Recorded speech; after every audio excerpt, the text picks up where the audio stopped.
Hello friends, welcome back. तो आज हम स्टार्ट करने वाले हैं वर्नियर कैलिपर। तो वर्नियर कैलिपर एक इंस्ट्रूमेंट है जिससे हम क्या करते हैं, हम उससे कोई भी थिकनेस या डायामीटर, इंटरनल एक्सटर्नल या डेप्थ वगैरह मेजर करते हैं। और जनरली प्रिसाइज मेजरमेंट के लिए यूज होता है। प्रिसाइज मेजरमेंट का मतलब ये होता है कि जैसे मान लीजिए कोई स्केल है, आपने ये तो जनरल स्केल जो ये नीचे मेन स्केल लिखा हुआ है, ये ब्लू कलर से जो मैंने नंबरिंग लिखी है, ये सिंपल आपका मान लीजिए सेंटीमीटर में जो आपने स्केल देखा होगा जिससे आप लाइन खींचने के लिए यूज करते हैं, ये उसी टाइप का मान लीजिए स्केल है। तो इससे अगर मैं वैल्यू नापने को बोलूं तो आप कितनी वैल्यू नाप पाएंगे? आप इससे वैल्यू नाप पाएंगे ज्यादा से ज्यादा कितना, छोटी से सबसे छोटी वैल्यू 1 mm की, है ना। जैसे मान लीजिए सेंटीमीटर में है तो 0 से लेकर इसकी पहली लाइन जो खींची हुई है वो कितने का गैप दिखा रही है, 1 mm का। तो आप 1 mm 2 mm इतना लीस्ट काउंट मतलब ले सकते हैं 1 mm तक का। लेकिन अगर मान लीजिए कोई वैल्यू है जो मेरे को 1 mm से नीचे की है और उसको भी मेरे को मेजर करना है, तो उसके लिए हम वर्नियर कैलिपर का यूज करते हैं। क्लियर? अच्छा, तो वर्नियर कैलिपर के देखिए डायग्राम बना हुआ है। इसके पार्ट्स की मैं बात करूं, मेन पार्ट्स की मैंने बात की है यहाँ पर कि ये जो आपका ये जो ब्लू कलर से बना हुआ है इसको हम मेन स्केल बोलते हैं। ये आपका जनरल स्केल है जो कि आपने अभी तक लाइन खींचने के लिए जो आप यूज करते हैं, मेजरिंग स्केल प्लास्टिक का, सेम उसी की तरह इसकी रीडिंग रहती है। तो ये मेन स्केल हो गया आपका। ये ब्लैक कलर से जो बना हुआ है मेन ये है, इसमें वर्नियर जो बोलते हैं, वर्नियर स्केल वर्नियर जो बोलते हैं वो इसको बोलते हैं। इसका मेन काम है, इसमें ये क्या करता है, ये 0 से लेकर ये पहली लाइन जो खींची हुई है ना, इसके भी भाग कर देता है। अभी क्या है, अगर मान लीजिए इसमें से आपको कुछ मेजर करना है तो आप क्या 0 से लेके पहली लाइन के बीच का कोई अगर मान लीजिए कोई वैल्यू है वो लाई करती है तो आप उसको नाप नहीं पाएंगे। आप क्या बोलेंगे, अगर आपको नापना है तो आप उसको या तो 1 mm बोल देंगे, या अगर बीच में कहीं आ रही है तो आप उसको 1 mm बोल देंगे, उसके पहले वाली वैल्यू ले लेंगे। पर उसके बीच में एग्जैक्टली वो कितना उसका रीडिंग है वो आप नोट नहीं कर सकते, है ना। तो उसका यूज करने के लिए हम इसका यूज करते हैं वर्नियर का, ठीक है ना। नेक्स्ट है आपका ये इंटरनल जॉज, इंटरनल डायमीटर निकालने के लिए इसको एक्सटर्नल जॉज बोलते हैं। एक्सटर्नल डायमीटर निकालने के लिए थंब ग्रिप है, जब जैसे ही ये वर्नियर आपका मूव कराते हैं, अपन थंब से खिसकाते हैं तो ये उसको मतलब इसको ग्रिपिंग करने काम में आता है। इसको वर्नियर को खिसकाने के, वर्नियर क्या होता है, स्लाइड हो सकता है इसमें ना, मेन स्केल पे स्लाइड हो सकता है। ये क्लैंपिंग स्क्रू है, मान लीजिए आपने कहीं इसको ले जाके रोक दिया, जो पार्ट आपने इसमें लगाया है उसको ले जाके आपने उसको रोक दिया है। फॉर एग्जांपल इसका डायमीटर मुझे लेना है, तो ये 2 जॉज है, इन जॉज के बीच में मैं यहाँ पर फंसाता हूँ। ये जॉज है ना, जॉज देखिए दूर हट सकते हैं। तो जैसे ही मैं इसको मान लीजिए इसको खिसकाता हूँ तो वर्नियर देखिए, वर्नियर यहाँ पर ये आगे खिसकता है, ऐसे खिसकता है, ये जॉज खुलते हैं। यहाँ हम पार्ट को फंसाते हैं, मान लीजिए ये पार्ट है, इसको मैंने फंसाया, तो अब ये पार्ट मेरे को हटाना है लेकिन ये मूव ना करे, इसलिए हम इसका यूज करते हैं, इसको क्लैंप कर देते हैं ताकि हम इजिली इसकी रीडिंग ले पाए। इसकी रीडिंग एग्जैक्टली लेने के लिए हमें वर्नियर चेक करना पड़ता है, बिल्कुल एकदम सामने रखने के लिए कि इसमें वर्नियर की कौन सी लाइन है जो कि मेन स्केल से कोइंसाइड कर रही है। यही इसका मेन रोल है। तो आइए स्टार्ट करते हैं। तो देखिए सबसे पहले इसमें अगर मैं बात करूं वर्नियर की, तो वर्नियर में जो टोटल रीडिंग होती है, अगर मैं रीडिंग की बात करूं कि रीडिंग कैसे लेते हैं, तो टोटल रीडिंग जो होती है यहाँ पर, टोटल रीडिंग जो होती है वो simple main scale reading plus vernier scale reading plus minus error, इस तरह से इसको लिखते हैं अपन। टोटल रीडिंग इसकी ये होती है, main scale reading plus vernier scale reading plus minus error. अच्छा, ये जो मैंने प्लस माइनस एरर लिखा है, ये कौन सा एरर है? इस एरर को हम जीरो एरर बोलते हैं। ये जो एरर है यहाँ पर मैंने डिफाइन किया, देखिए ये दिखाया है, इसको हम जीरो एरर बोलते हैं। ये जीरो एरर अलग से क्यों लिखा हुआ? देखिए बेसिकली अगर मान लीजिए इसमें कोई एरर ना हो, ये जो आपका इंस्ट्रूमेंट है इसमें अगर कुछ एरर ना हो तब हमें इसकी जरूरत नहीं पड़ेगी। हमारी जो टोटल रीडिंग रहेगी simple main scale reading plus vernier scale reading रहेगी।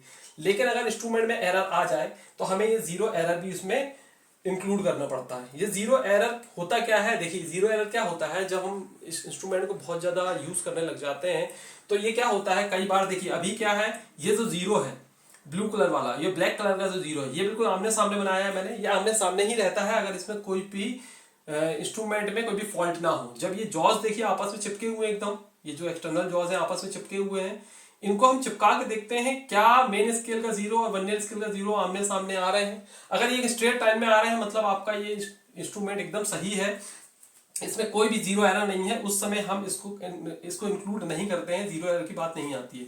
लेकिन मान लीजिए इनके जॉज को मैंने आपस में मिलाया और फिर मैंने चेक किया कि ये जो जीरो है इसमें वेरिएशन दो प्रकार से आ सकता है। देखिए एक ये आ सकता है कि वर्नियर जो है वो थोड़ा सा आगे दिखाई दे आपको, ये वर्नियर यहां जीरो ना दिखा के थोड़ा आगे दिखाई दे, यहां दिखाई दे। क्लियर? वैसे ये कब होना चाहिए, ऐसा तब होना चाहिए जब मैं ये जॉस को दूर दूर करूं, ऐसा तब होना चाहिए।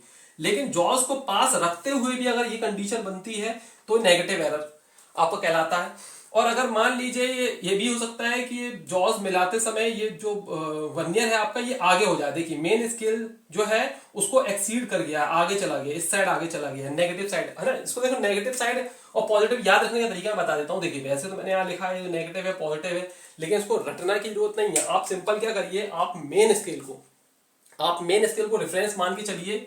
मेन स्केल को अगर मान लो मैंने, देखिए यहाँ पर मेन स्केल को मैंने रेफरेंस माना है, ठीक है। तो नॉर्मली आपने देखिए मैथमेटिक्स में ये प्लस ये माइनस अपन ऐसे लेते हैं, इस साइड की वैल्यू को प्लस और इस साइड की वैल्यू को क्या लेते हैं इसकी। तो जो पॉजिटिव साइड पे, जैसे मान लीजिए पॉजिटिव साइड पे जो लाई करेगा, तो हम किसको मान रहे हैं, हम रेफरेंस लाइन किसको मान रहे हैं, हम रेफरेंस लाइन मान रहे हैं किसको, मेन स्केल को। क्योंकि देखिए मेन स्केल में जो रीडिंग लिखी होती है वो फिक्स होती है, केवल क्या स्लाइड करता है, वर्नियर स्केल स्लाइड करता है। तो वर्नियर स्केल ही इधर या उधर जा सकता है। तो आप मेन स्केल से याद रखिए, मेन स्केल को मैंने रेफरेंस माना है। इस साइड अगर मान ली वैल्यू लाई करेगी तो उसको बोलेंगे प्लस साइड पे पॉजिटिव, नेगेटिव साइड पे नेगेटिव। देखिए यहां पर, देखिए यहां पर मेन स्केल से इधर पे जा रहा है, ये पॉजिटिव साइड पे जा रहा है ना। अगर मैं इसको रेफरेंस मानूं तो ये कहां जा रहा है, ये इस साइड जा रहा है, पॉजिटिव साइड जा रहा है। तो उसको क्या बोलेंगे, पॉजिटिव एरर। ये थोड़ा सा गड़बड़ हो गया है, इसको क्या बोलेंगे अपन, इसको बोलेंगे positive error, zero positive error. और जैसे मान लीजिए यहां पर क्या है, ये इसका रेफरेंस लाइन है, तो रेफरेंस लाइन के कहां आ रहा है, वर्नियर कहां आ रहा है, रेफरेंस के इस साइड आ रहा है, नेगेटिव साइड पे आ रहा है। तो उसके क्या बोलेंगे, इसको बोलेंगे नेगेटिव जीरो एरर। क्लियर? तो इस तरह से हम इसको पॉजिटिव जीरो एरर और इसको नेगेटिव जीरो एरर बोलते हैं।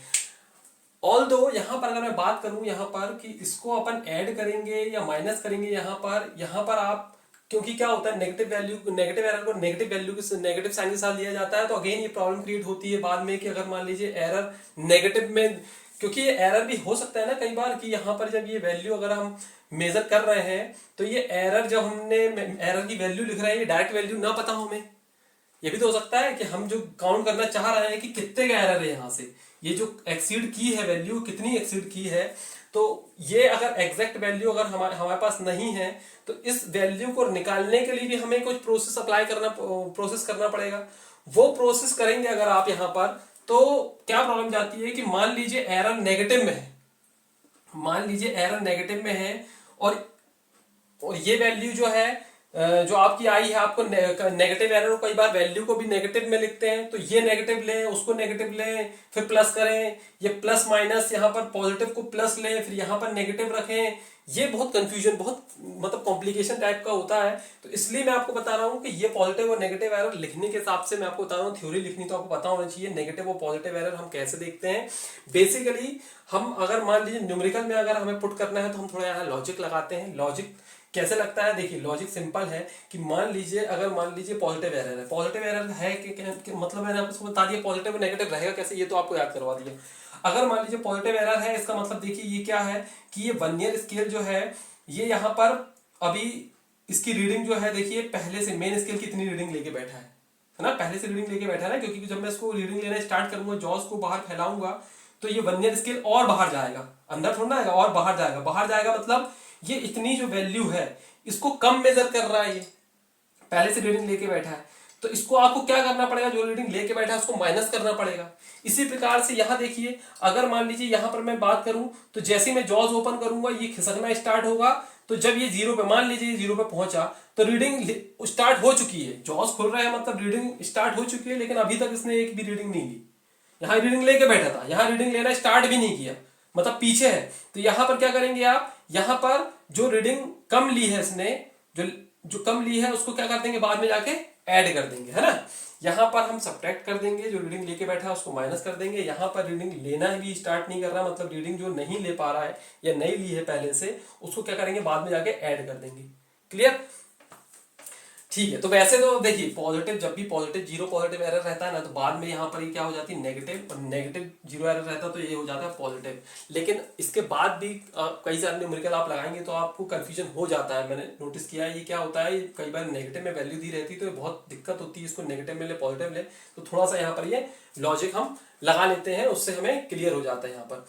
नेक्स्ट, तो हम रीडिंग निकाल रहे थे यहाँ पर इसकी, मान लेते हैं कि हम इसकी रीडिंग निकालते हैं ना, ये जो मैंने डायग्राम बनाया है इसकी हम रीडिंग निकालते हैं, इसकी रीडिंग लेना चाहते हैं कि हम कैसे कैलकुलेट करते हैं यहाँ पर टोटल रीडिंग। तो देखिए यहाँ पर सबसे पहले इसकी जो मेन स्केल रीडिंग कैसे देखते हैं, मेन स्केल रीडिंग हम मेन स्केल में देखते हैं। तो मेन स्केल में अगर मैं देखूं तो मेरी रीडिंग कहाँ तक देखते हैं, तो मेन रीडिंग स्केल रीडिंग देखने के लिए हम क्या करते हैं कि जो मेन स्केल का जो वर्नियर स्केल का जीरो है ना, वो एग्जैक्टली मेन स्केल के कहाँ तक पहुंच रहा है पहले हम वो देखते हैं। तो यहाँ पर देखिए 2, अगर आपको क्लियर दिख रहा है तो देखिए 2.1 mm, 2.2 mm, और ये जीरो जो आ रहा है वो 2.3 के बीच में आ रहा है, मतलब 2.2 और 2.3 के बीच में आ रहा है इसका जीरो। अगर बिल्कुल सामने से मैं देखूं तो एकदम 2.3 के ऊपर भी नहीं है, 2.2 के ऊपर भी नहीं है, 2.2 और 2.3 के बीच में है। तो यहाँ पर 2.2 उसके पहले वाली रीडिंग हम देखते हैं, उसके पहले वाली रीडिंग। तो पहले वाली रीडिंग क्या है 2.2, कहाँ आ रहा है ये लिख देता हूं मैं, देखिए 2.2 और 2.3 के बीच में, ये 2.3, ये देखिए मैंने यहाँ पर दिखाया हुआ है ये 2.2 और 2.3 के बीच में कहीं ये लाई कर रहा है आपका, है ना। यहाँ तो आपको दिख नहीं रहा है, मैंने इसको ये विजुलाइज करवाया है कि 2.2 और 2.3 के बीच में अगर ये लाई करता है आपकी वैल्यू, तो आप क्या करेंगे यहाँ पर मेन स्केल रीडिंग कितनी लेंगे आप, 2.2 लेंगे, है ना। 2.3 नहीं लेंगे, 2.2 लेंगे, उसके पहले वाली रीडिंग लेते हैं। अच्छा, हम इसके बीच की रीडिंग निकालने के लिए तो वर्नियर का यूज कर रहे हैं, एग्जैक्टली हमें जो रीडिंग मिल जाए, हमें बीच की रीडिंग मिल जाए एग्जैक्टली कितनी रीडिंग है। वर्नियर स्केल रीडिंग क्या होगी, वर्नियर स्केल रीडिंग जो होती है इसका जो फॉर्मूला आपको याद रखना है, least count into coinciding division.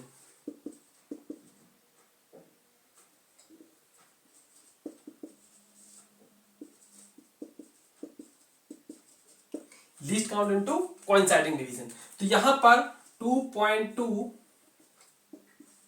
Plus least count. अच्छा, लीस्ट काउंट किसको बोलते हैं, देखिए लीस्ट काउंट वो होता है कि इस वर्नियर से हम मिनिमम कितनी वैल्यू मेजर कर सकते हैं, सबसे छोटी। तो सबसे छोटी वैल्यू आप कितनी मेजर कर सकते हैं, ये कैसे निकालेंगे, देखिए ये 1 mm इसके और इसके बीच में अगर मैं बात करूं, जीरो और ये पहली वाली जो लाइन खींची हुई है इसके बीच में कितने गैप है, 1 mm का गैप है मेन स्केल के, और इसके बीच में इसी के जो बीच में है जो डिवीजन बना रहा है वर्नियर स्केल, इसी के बीच में तो डिवीजन बना रहा है, ये 0 और 1 के बीच में जो पार्ट है उसी को तो डिवाइड कर दिया है वर्नियर ने। तो कितने पार्ट में डिवाइड किया है इसको निकालना बिल्कुल आसान है। लीस्ट काउंट अगर मैं निकालना चाहूं तो 1 मेन स्केल का डिवीजन जो कि किसमें है, mm में, और वर्नियर के कितने हैं, मान लेते हैं 50, है ना। अब यहाँ पर वैल्यू दी नहीं है, ये कई बार 50 हो सकता है, 100 हो सकता है, कितने भी हो सकते हैं। मैंने लेट्स सपोज कर लिया, अज्यूम कर लिया कि ये 50 है, तो ये 50 से मान लेते हैं, तो ये कितना जाएगा आपका 0.02 mm, है ना, 0.02 mm, ये आपके लीस्ट काउंट आ गया। अच्छा, हम यहाँ पर ये किस में रखा है, हमने मेन स्केल किस में रखा है, ये सेंटीमीटर में रखा है, 1 2 3 ये सेंटीमीटर में दिया है, तो इसको भी आपको सेंटीमीटर में कन्वर्ट करना पड़ेगा। तो 0.02 को आप सेंटीमीटर में करेंगे तो डिवाइड बाय 10 करिए आप इसको, तो यहां से ये डिवाइड बाय 10 करेंगे तो कितना आएगा 0.002, है ना, 0.002 सेंटीमीटर आएगा आपका, है ना। तो लिस्ट काउंट कितना आ गया 0.002। अच्छा, कोइंसाइडिंग डिवीजन किसको बोलेंगे यहाँ पर, देखिए कोइंसाइडिंग डिवीजन क्या होगा कि ये जो 50 वैल्यू है, जो 50 डिवीजन है वर्नियर के, ये मेन स्केल के जो नीचे डिवीजन दिए हुए इनमें से किसी में एक में वो कहीं ना कहीं कोइंसाइड करेगा, सारे नहीं करते, उनमें से कोई एक करता, हम सामने रख के देखते हैं तो कोई एक उसमें से एग्जैक्टली बिल्कुल कोइंसाइड करता है हमने सामने। तो डायरेक्ट हम देख लेते हैं, जैसे इसमें नंबर लिखा रहता है 0 1 2 3 4 5 6 50 तक लिखा रहता है, तो जौन सी लाइन भी कोइंसाइड करेगी वो वाली लाइन हम एग्जैक्टली ले लेंगे। मान लेता हूं मैं यहां से कि ये आपकी 25वें नंबर की लाइन जो है वो एग्जैक्टली कोइंसाइड कर रहे हैं, ठीक है ना। अज्यूम कर लिया, हम देखना पड़ता है, मैंने अज्यूम कर लिया कि 25 नंबर की कर रही है। मैं कैलकुलेट करने का तरीका बता रहा हूं आपको, तो उसको आप कैलकुलेट करेंगे तो कितना जाएगा आपका ये 2.2 प्लस इसको आप मल्टीप्लाई करेंगे तो कितना जाएगा ये 0.52 50, तो ये जाएगा आपका कितना 0.05 है ना, 0.05 आ जाएगा आपका ये। ठीक है, तो यहां पर इसको आप वापस से ऐड करेंगे अगर, तो ये कितना जाएगा आपका 2.25 सेंटीमीटर है ना, सेंटीमीटर में नाप रहे हैं अपन। तो देखिए यहां से हमें एग्जैक्टली पता चल गया कि यहां पर जो ये वैल्यू थी, ये 2.2 के बाद जो वैल्यू थी, आप ऐसे रीड करते तो आप कितना बोलते, या तो आप उसको 2.2 बोलते या 2.3 बोलते, लेकिन 2.2 के बाद जो वैल्यू थी वो आप नहीं बता पाते। ये वर्नियर ने काम किया, या आपको बता दिया कि 2.25 वैल्यू है वो, है ना। तो यहां से इस तरह से हम वर्नियर कैलिपर का यूज करते हैं। ये तो हुआ कि जनरल हम कैसे कैलकुलेट करते हैं वर्नियर कैलिपर को, वर्नियर कैलिपर की रीडिंग कैसे निकालते हैं। लेकिन जो न्यूमेरिकल्स आते हैं नीट और जेडब्ल्यू में बेसिकली, तो वहां पर क्या है कि हमें डायरेक्ट यहाँ पर जो लीस्ट काउंट है, जैसे मैंने निकाला है आपको, तो डायरेक्ट ये डिवीजन नहीं दिए होते हैं कि इसमें 50 से 100 है, तो आप डायरेक्ट इस तरह से नहीं निकाल सकते। तो उसके लिए क्या होता है कि हमें अगर कोई रिलेशन दिया हो, तब हम लीस्ट काउंट या टोटल वैल्यू को कैलकुलेट करने का क्या प्रोसीजर होता है, आइए वो देख लेते हैं। यहां पर एक चीज ध्यान रखेंगे, यहां पर मैंने एरर अभी कैलकुलेट नहीं किया है। एरर मैंने मान लिया है कि यहां पर कोई भी एरर नहीं है इंस्ट्रूमेंट में, इसलिए इसको मैंने कंसिडरेशन में नहीं लिया है। अगर मान लीजिए यहां पर कोई एरर होता है तो उसको प्लस या माइनस, कितने का एरर है, ये प्लस और माइनस यहाँ पर वैल्यूज में होती है, तब फाइनल टोटल रीडिंग निकलती है। तो एक जनरल फॉर्मूला देखने जा रहे हैं हम कि लीस्ट काउंट, अगर मान लीजिए हमें कोई रिलेशन दिया है कि मान लेते हैं कि जो वर्नियर स्केल में कुछ डिवीजन है वो एग्जैक्टली मेन स्केल के कितने डिवीजन को ओवरलैप कर रहे हैं, ठीक है ना। कि मान लेता हूं मैं कि N division of vernier scale बराबर है एग्जैक्टली कितने एम डिवीजन, मान लेता हूं कि एम डिवीजन ऑफ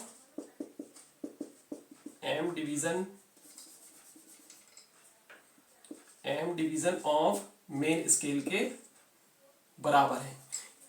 कि मैंने मान लिया कि वर्नियर स्केल के जो एन डिवीजन है वो एग्जैक्टली एम डिवीजन के बराबर है। अगर मान लेते हैं कि आपको यहाँ पर एन और एम के कुछ डिवीजन के आपस में रिलेशन दिए हो, तब हम यहाँ से लीस्ट काउंट कैलकुलेट करते हैं।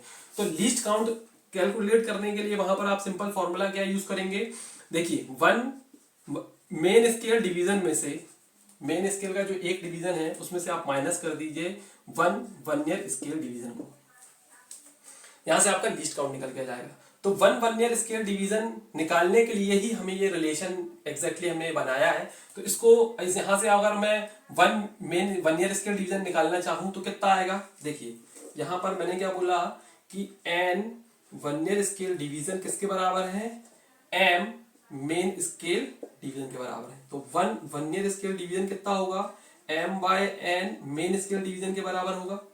तो यहां पर देखिए one main scale division minus one vernier scale division कितना आया है, m by N main scale division के बराबर आया है। तो यहां से वन मेन स्केल डिवीजन जो होगा कितना हो जाएगा, वन m बाय एन। तो ये लीस्ट काउंट का एक फॉर्मूला है, जनरल फॉर्मूला है कि अगर आपको रिलेशन वगैरह दिया हो वर्नियर स्केल और मेन स्केल के डिवीजन के बीच में, तो अब आप इस फॉर्मूले का यूज कर सकते हैं। इसमें मैं यूनिट की बात करूं तो देखिए ये दोनों तो आपका क्या कर रहे हैं, डिवीजन बता रहे हैं। तो मेन स्केल डिवीजन की जो यूनिट आप रखेंगे, मेन स्केल डिवीजन की जो आप यूनिट रखेंगे वही आपकी लीस्ट काउंट की यूनिट होगी। ये चीज आप थोड़ा सा ध्यान रखेंगे यहाँ पर। तो आई होप आपको वर्नियर कैलिपर अच्छे से क्लियर